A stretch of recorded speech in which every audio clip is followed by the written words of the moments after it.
सभी साधकों को मेरा प्रणाम। उत्पन्ना एकादशी, इस एपिसोड में हम दूसरे एकादशी के बारे में जानने वाले हैं। तो इस दिन माता एकादशी की उत्पत्ति हुई थी, इसीलिए इसे उत्पन्ना एकादशी कहा जाता है। एकादशी का जो सबसे पहला एपिसोड है उसमें मैंने आपको इसकी कहानी बताई थी कि एकादशी माता की उत्पत्ति कैसे हुई थी। फिर भी एक छोटी सी कहानी मैं आपको वापस सुनाती हूँ कि एक समय की बात है जब मूर नाम का दैत्य निर्मित हुई थी और वो इतना पराक्रमी शूर था कि उसने सारे स्वर्ग के ऊपर यानी हमारे भगवान इंद्र और समस्त गंधर्व देवगणों पे उसने राज करना शुरू किया था। तभी सारे देव मृत्यु लोक में आचरण करने लगे। सभी देवता काफी दंग हो चुके थे, काफी परेशान हो चुके थे। तो वे हमारे भगवान शिव जी के पास गए, उनसे उन्होंने प्रार्थना की कि ये मूर नामक जो दैत्य है उसका कुछ आप कीजिए भगवान, क्योंकि ये बहुत ही हमें परेशान कर रहा है। तो हमारे भोलेनाथ ने तो कहा कि जो समस्त सृष्टि का संचालन करते हैं ऐसे भगवान विष्णु के पास आप जाइए, वही कुछ शायद कर पाए। तो सारे देवगण भगवान विष्णु के पास गए, अपनी सारी कहानी जब भगवान विष्णु को बताई तब स्वयं भगवान उन्होंने अपना अंश उत्पन्न किया। तो वही अंश से हमारी माता एकादशी की उत्पत्ति हुई।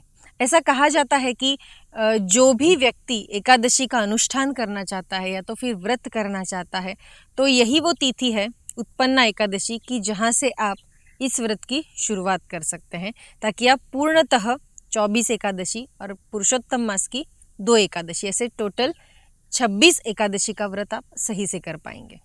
तो ऐसी कई सारी है, जैसे कि चैत्र में, माघ में या तो फिर पौष महीने में भी आप वैसे तो एकादशी का व्रत शुरू कर ही सकते हैं, लेकिन ये तिथि काफी पुण्यवान मानी गई है। इसी दिन भगवान विष्णु ने माता एकादशी को आशीर्वचन दिया था कि हर एक व्रत में पुण्य व्रत कहा जाएगा। ऐसा आशीर्वाद भगवान विष्णु ने माँ एकादशी को दिया था। तो इसी दिन हम भगवान विष्णु की आराधना करते हैं। इस दिन अगर आप एकादशी का व्रत करना चाहते हैं तो उसके नियम आपको दशमी से ही शुरू करने पड़ते हैं, यानी दशमी के दिन रात से आपको भोजन का त्याग करना पड़ता है। फलाहार आप कर सकते हैं, लेकिन उस दिन आपको चावल और ज़्यादातर मसूर की दाल का त्याग करना है। लहसुन और प्याज नहीं खाना है। दूसरे दिन जब आप एकादशी के दिन सुबह जल्दी उठेंगे, उस दिन आपको अच्छे से स्नान करना है। इस दिन आपको अगर हो सके तो पीले वस्त्र का परिधान कीजिए, अगर नहीं है तो धुले वस्त्र भी चल सकते हैं, लेकिन अगर पीले वस्त्र है तो ज़्यादा बेहतर रहेगा। तो इस उत्पन्ना एकादशी के दिन हमें भगवान विष्णु और माँ एकादशी की अगर आपके पास प्रतिमा है, अगर नहीं है तो माँ लक्ष्मी की प्रतिमा भी आप रख सकते हैं, उनकी पूजा अर्चना कीजिए। इस दिन अगर आपके आसपास कहीं नदी है, सरोवर है, तो उसमें जाके स्नान कीजिए और वहाँ से ही जल लेके आइए और फिर भगवान विष्णु को उस जल से आप अभिषेक कीजिए। अच्छे से चंदन का तिलक लगाइए। पीले रंग का इस दिन बहुत ही महत्व है। तो पीले रंग के जितने भी फल यानी मौसम के जो फल अगर आपको मिलते हैं तो उस फलों का आप भगवान विष्णु को भोग लगाएं। जब आप पूजा करेंगे तो एक कटोरी में 5, 7 या तो फिर 11 लौंग रखिए। भगवान विष्णु को लौंग भी बहुत प्रिय है, तो उसे अर्पित कीजिए। कुमकुम लगाएं माँ लक्ष्मी जी को, उन्हें अच्छे से गुलाब का फूल अर्पण कीजिए। अक्षत रखिए, धूप लगाएं। उस दिन आपको घी का दिया ज़रूर लगाना है भगवान विष्णु के सामने। अगर आप मंदिर में पूजा करते हैं तो वहाँ पे भी आप लगा सकते हैं। तो ऐसे अच्छे से पूजा कीजिए। उस दिन भोग में केसर डाल के आपको खीर बनानी है। केसर तो हम सभी के पास होता है, तो अगर सेवैयाँ की खीर बनाते हैं या तो फिर दूध पाक बनाते हैं या तो फिर सिर्फ दूध में मिश्री मिला के उसमें थोड़ा सा केसर डाल के उसको अच्छे से उबाल के भी आप वो चीज़ भगवान विष्णु को अर्पण कर सकते हैं। तो पीले रंग का विशेष महत्व है। उस दिन अगर आप कुछ मंत्र का उच्चारण करना चाहते हैं तो ओम विष्णवे नमः इस मंत्र का उच्चारण कीजिए। तुलसी का महत्व मैंने पिछले एपिसोड में बताया है कि भगवान विष्णु को बहुत ही प्रिय है।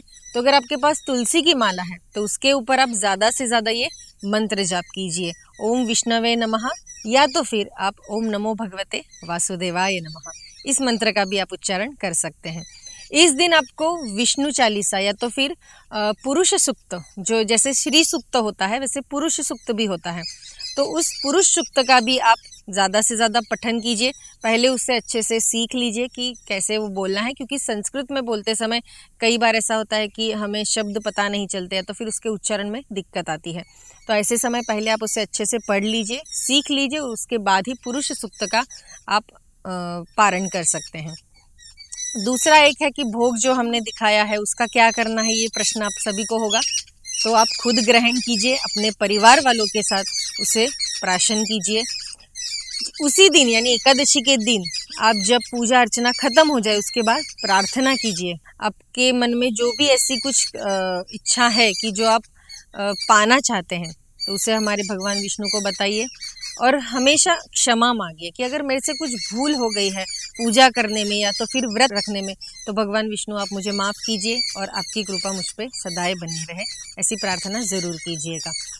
दान धर्म कीजिए। तो इस दिन हमें क्या दान करना चाहिए, तो आप गरीबों में दान कर सकते हैं। अगर गरीबों में दान नहीं करना चाहते हैं तो किसी मंदिर में आप सीधा दे सकते हैं, जैसे कि आप चावल दे सकते हैं तो फिर मिश्री दे सकते हैं। जितनी मिश्री आप बांटेंगे उतना अच्छा है, दान करना भी उतना ही ज़रूरी है।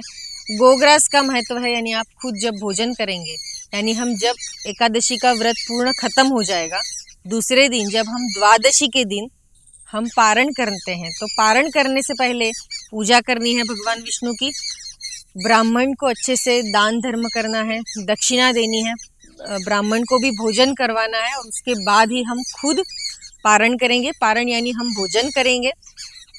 तो ऐसे रात के समय जब हम जागरण करेंगे एकादशी के दिन, तो उस दिन आप अच्छे से मंत्र या तो स्तोत्र बोलिए या तो फिर भजन करिए, सुनिए, सभी लोगों को अच्छे से साथ में लेके बैठिए, जागरण कीजिए, भगवान विष्णु के भजन कीजिए। हमारे कन्हैया लाल वे भी उन्हीं का अवतार है, तो उनके भजन का आप गान कर सकते हैं। ऐसे अच्छी तरीके से आप जागरण कीजिए। पूर्ण एकादशी के दिन आपको सोना नहीं है। कुछ लोग ऐसा पूछेंगे कि क्या मैं दोपहर के समय थोड़ा आराम कर सकता हूँ का, तो नहीं। जब हम अनुष्ठान करते हैं, कोई व्रत करते हैं, तो उस दिन सोना वर्जित है। तो ऐसे जैसे मैंने नियम आपको बताए हैं, वैसे सारे नियम को अच्छे से आप उसका पालन कीजिए। पारण का अर्थ यही होता है कि एकादशी के दूसरे दिन जब हम भोजन लेते हैं तो उसे हम पारण कहते हैं।